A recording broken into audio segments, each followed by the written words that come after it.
Greeting viewers, welcome to the News Hour on Rosquen Digital. Harare East Member of Parliament Honorable Tendai Biti has dismissed President Mnangagwa's State of the Nation address delivered on Wednesday as a non-event. Speaking during an interview, Honorable Biti said President Mnangagwa missed a glorious opportunity to address the nation on important matters. So what is required, and what was required in the State of the Nation, was a statement that recalibrates the entire fabric of the concept that we call Zimbabwe. What are we? What divides us? Why are we divided? Why are we so polarized? Why is there so much intolerance? Why do we celebrate the culture of delegitimization, the culture of name-calling? The opposition lawmaker said the main problem in Zimbabwe is the absence of a social contract between the government of the day and the citizens. Honorable Biti suggested for the crafting of a new inclusive vision, calling the government's Vision 2030 a one-man's plan. So we need a new vision. We need a new consensus. We need a new polity, a new discourse, a recalibration of what Zimbabwe is as a nation state. And to the extent that the address yesterday did not address this key issue of the social fabric of that which we call Zimbabwe, it missed the point. A leadership point was missed. Secondly, there needed to be a direction, a strategic outlay of a plan to take this country forward. The reference to an election alone without referring to the election grievance that has been arresting this country since 1980 is not good enough. And what is that election grievance that has persisted since 1980?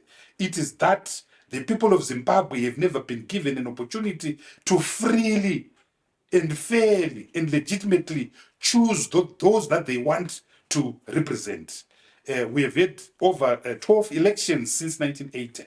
And all those elections have been fraught with challenges, have been fraught with the difficulties, have been fraught with contestation. And this has become a major pain to our country. It defines that which is Zimbabwe, contested elections. So if the statement of a visionary would have demanded how we get out of this a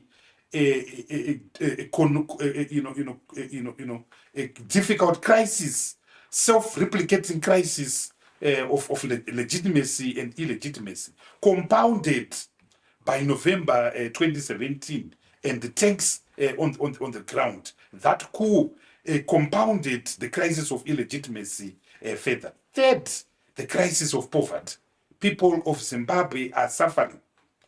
79% of the people are living in poverty, surviving on less than US $1.25 a day. Inflation is over 300%, the highest in the world. So a State of the Nation address ought to have addressed the people's concern, because that's what my Ezra in Dotito is looking for.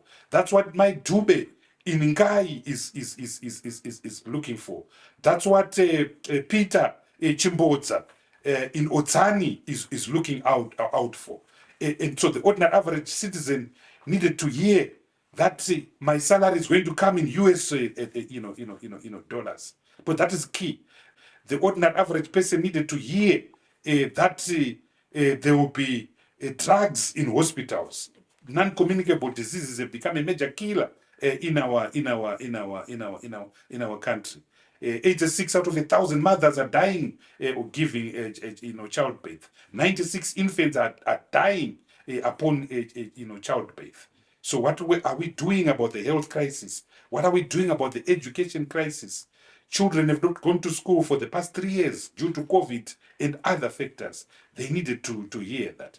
The farmer out there needed to hear what the government is doing about excessive interest rates that are making borrowing impossible. And lastly, there to be an address on corruption, because corruption has become a major premium on the working people of Zimbabwe.